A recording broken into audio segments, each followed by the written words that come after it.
За өнөөдрийн бичлэг дээр нүдэндээ харагдтал мөрөөдөл бодит болно гэсэн сэдвийн доор энэ гурван номдыг үндэслээд ярилцах болно. 70 дахь ухамсарын талаар. За эхний ном маань Бэврийн өрөөнтөх миний мөрөөдөл байгаа. Нүдэндээ харагдтал мөрөөдөл бодит болно гэсэн дэд гарчигтай. Тэг ингээд бодоод үзэх юм бол үнэхээр нүдэндээ харагдтал мөрөөдлөө гэд хэрэв бодит байдал болдог байсан бол тэгвэл хүн болгон л дээш харж хөвтөж байгаа л мөрөөдөл тэр нь тэгээд бодит байдал болоод тах нь яасан юм бэ? Тэгвэл хүн болгоны мөрөөдөл бэлдсэн байх хэрэгтэй юм шүү гэсэн бодол төрмөө штэ тий. Тэгсэн чинь энэ асуултын хариултыг болохоор энэ ном дээр бичсэн байдаг. Номынх нь нэр нь өөрөө хариулт. Тэгээд бас саяны асуултын хариултыг ч гэсэн яг энэ ном дотроос олсон байгаа. За энэ ном дээр болохоор бид нэр одоо ингээд бодол биелээ олноо. Бид нэр амаараа юу тарин түүнийг хураана гэсэн үг өгдөөд шүү дээ. Тэгээ энэ ном дээр болохоор энэ бол яг шинжлэх ухааны дагуу яг үнэн зүйл юм аа. Хүн үнэхээр толгойн дотроо юу бодно, амаараа юу хэлнэ, тэр нь яг бодит байдал болтгоо гэдгийг шинжлэх ухаанаар баталсан гэдэг энэ ном дээр тэр зүйлийн тухай бичсэн байдаг. Энэ ном дээр болохоор бидний тархин дотор байдаг RAS гэсэн зүйлийн тухай танилцуулдаг. За энэ зүйл нь болохоор ер нь бол фильтр гэж хэлж болно. Бид нэр ингээд нүдэрээ, гараараа одоо хамраараа, амаараач гэдэг юм уу те маш олон зүйлээрээ 6 метр хүүгээрээ дамжуулаад гаднаас маш олон мэдээллийг хүлээж авч байгаа штэ тий. Гэсэн чи хүний тарих болохоор секундэд хэдэн мянган бит мэдээллийг ер нь бол ингэж авчиад ингэнэ. Тэгээд тэр хэрвээ тэр толгойн дотор минь орж байгаа бүх мэдээллийг бид нэр өөрсдөө хэрвээ бүгднийг нэг бүрчлэн анзаарах юм бол ер нь бол бүр галзуурна. Тэгэхээр маш их мэдээллийг авч байгаа учраас тэрэн дундаас бидний тарих маань бүгднийг ингээд анзаарах юм бол хүн өөрөө галзуурах учраас биднэрт яг хэрэгтэй хамааралтай мэдээллийг л бид нэр яг ил ухамсартай биднийг анзаарч идэг гинэ. Тэгэхээр бид нэр өөрсдөө ингээд анзаараачгүй байтал бидний тархин дотор байдаг тэр RAS гэдэг зүйл маань бидний тархи руу секундэд хэдэн мянгаар орж ирж байгаа хэдэн мянган бит мэдээллүүд дундаас энэ нь миний эзэнд хэрэгтэй мэдээлэл энэ миний эзэнд хамааралтай мэдээлэл бусд нь л хамааралгүй мэн тэгэхээр энийг анзаарахгүй гэж болно гэж шууд фильтрддэг гинэ. Энэ болохоор ямар ухамсаргүйгээр бид нэр өөрсдөө анзаараагүй гэж. За тэгвэл энэ фильтр гэдэг энэ RAS гэдэг зүйл нь тэгвэл ямар мэдээллийг надад мэдүүлээд ямар мэдээллүүдийг нь хаяад идэм бэ гэдэг нь маш сонирхолтой шүү дээ тий. Тэгэхээр энэ яаж ажилтдаг вэ гэхээр нэг тал мэдээж бидний хамгийн чухал зүйл нь амь нас шүү дээ тий. Тэгэхээр одоо жишээ нь ингээд би ингээд сууж итэл миний хажуугаар хэдэн хүн өнгөрчээсэн ч гэсэн бол би ингээд анзаарахгүй. Тэгтэл маш олон хүн өнгөрч байхад би анзаарахгүй байсан хэрнээ хин нэгэн одоо хутгатай хүн ч юм уу хэрэг гараад ирэх юм бол миний шууд ингээд ухамсар шууд тэр хүн дээр анхаарал хандуулна. Яагаад гэхээр тэр хутгатай хүн надад аюул учруулж магадгүй шүү дээ тий. Тэгтэл хутгагүй хүмүүсийг болохоор ингээд зүгээр анзаарахгүй л өнгөрүүлээд байна. Хутгатай хүн болохоор шууд ингээд анзаарна. Гэх мэтчлэнгээр бидний амь насанд хамааралтай зүйл бидний эргэн тойронд болох юм бол шууд миний ингээд одоо фильтр маань тий надад хамааралтай энэ надад чухал зүйл шүү гэж анзаардаг.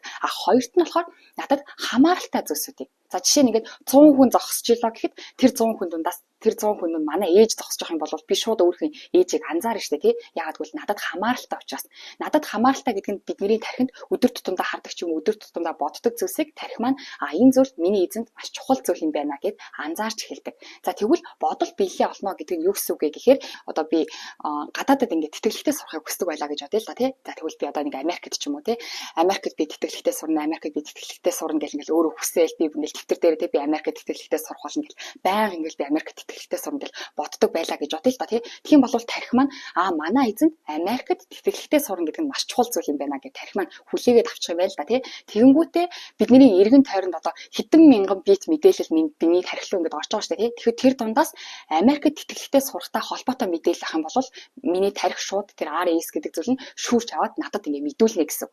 Харин би өөрөө Америкт сурах хүсэлгүй ч юм уу одоо Америкт сурч чадна гэдэгт итгэдэггүй хүн байлаа гэж бодох юм бол миний хажууд чихэн дээр маань ирээд нэг хүнтэй бүр Америкт тэтгэлэгтэй сурах ийм арга байна гэж хэлсэн ч гэсэн миний тархи тэрийг нэг хүлээж авахгүй.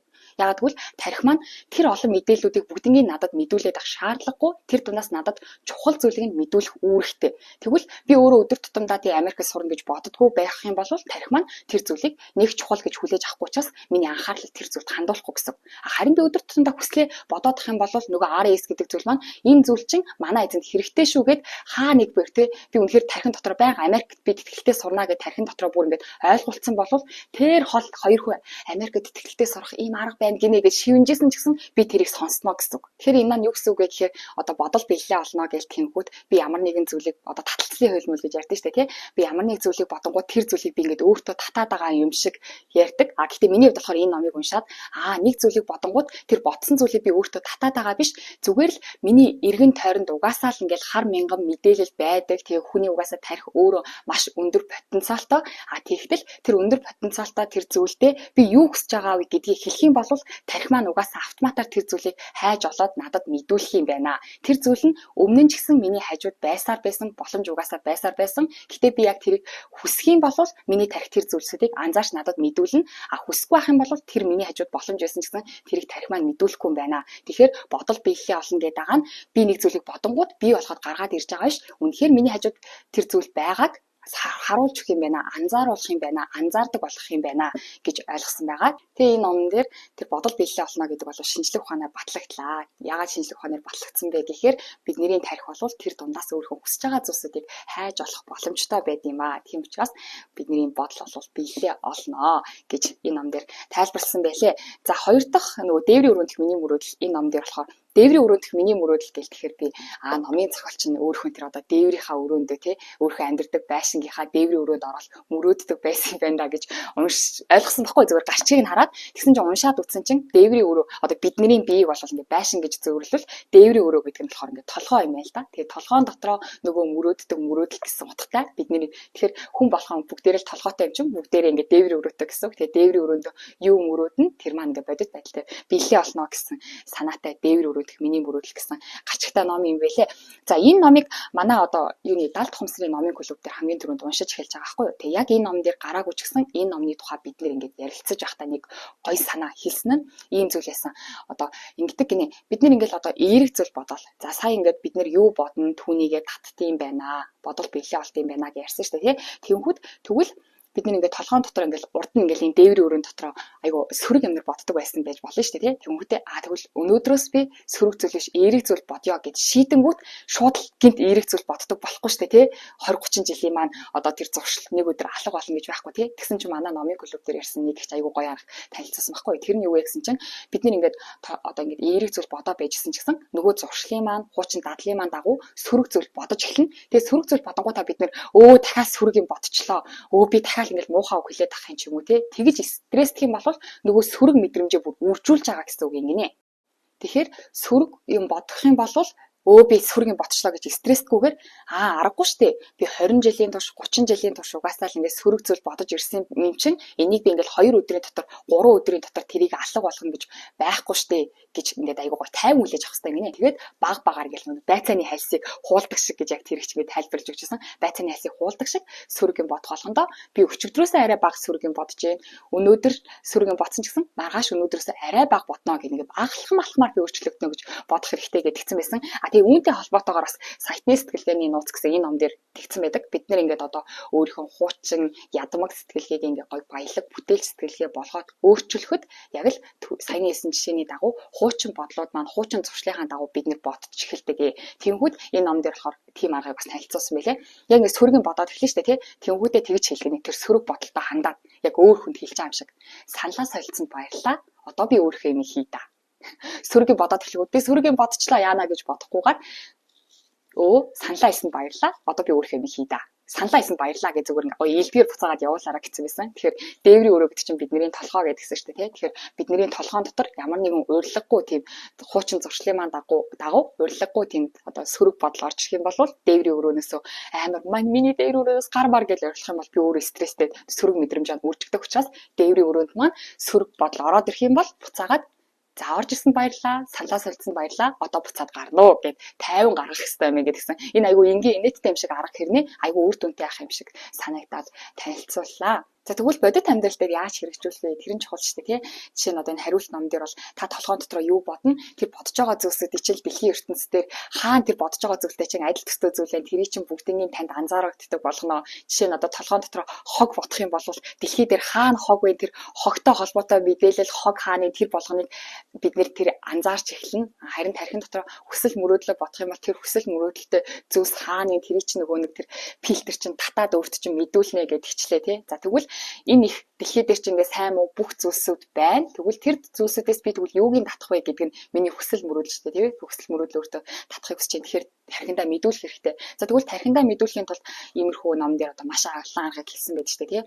Хүсэл мөрөөдлөө амаараа хэлэх хэрэгтэй, бичих хэрэгтэй, төсөөлөх хэрэгтэй, зургийг ханандаа наах хэрэгтэй. За сүүлийн ном дээр бол бүр бичлэг хийх хэрэгтэй гэдэг, тийм. Яг ингээ бичлэг хийгээд бичлэг дээрээ би одоо 5 жилийн дараа одоо 2040 онд ч юм уу, тийм. Би ийм болчихсон байна. Аль хэзээ ийм болчихсон байна гэж бичлэг хий. Тэгэх юм бол бүр тарих тэрийг бодит юм шиг хүлээж авнаа гэх мэтчлэнгээр ингээл маш олон аргуудыг хэлсэн байдаг шүү дээ, тий. За өнөөдрийн миний танилцуулах арга болохоор энэ дээвэр өрөөнд миний мөрөөдөл дээр гарч байгаа аргыг танилцуулах болно. За энэ номны 126 дугаар хуудсан дээр хэл яриагаараа амжилтанд хүрсэн хүмүүс.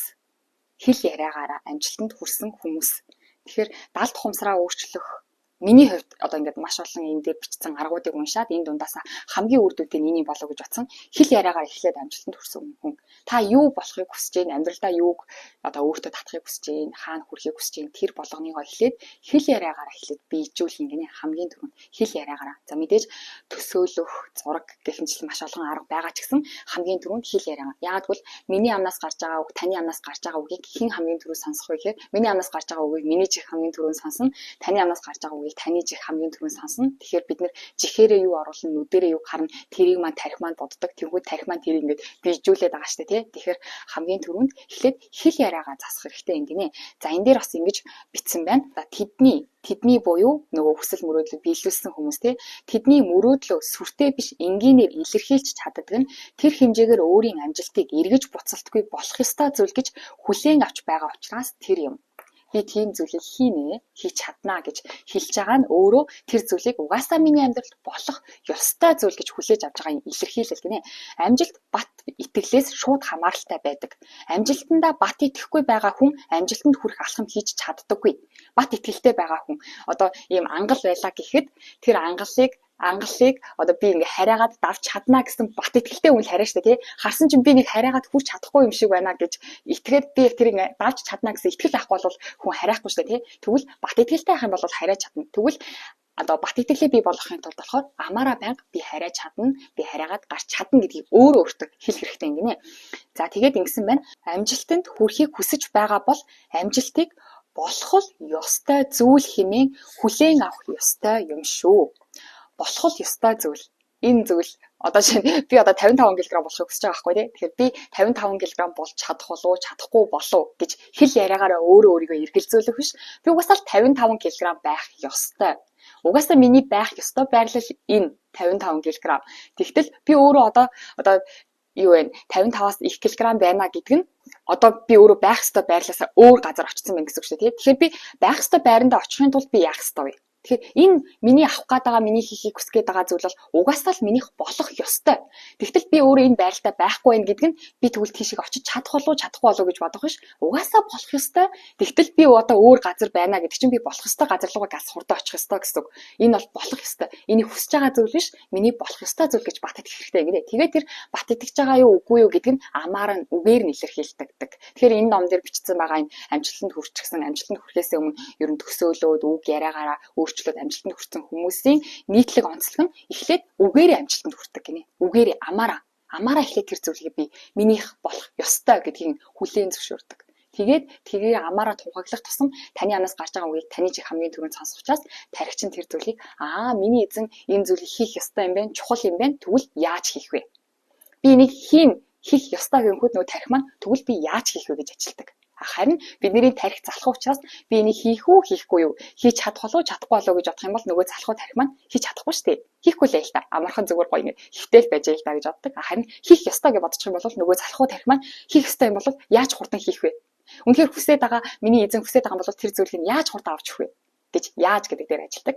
Үнэхээр би амаараа тунхаглах юм бол тархинда тэгдэг гинэ. За тэгээ өнөөдрийн бичлэг дээр дээврийн өрөөнд миний мөрөөдөл хариулт мөн сайтны сэтгэлийн нууц гэсэн 3 номыг үндэслээд нүдэндээ харагдтал төсөөлж чадвал бодит биелэе олно гэсэн 70 тухамсрын талаар ярилцлаа. Тэгээд дараагийн бичлэг дээр уулзъя баяр таа.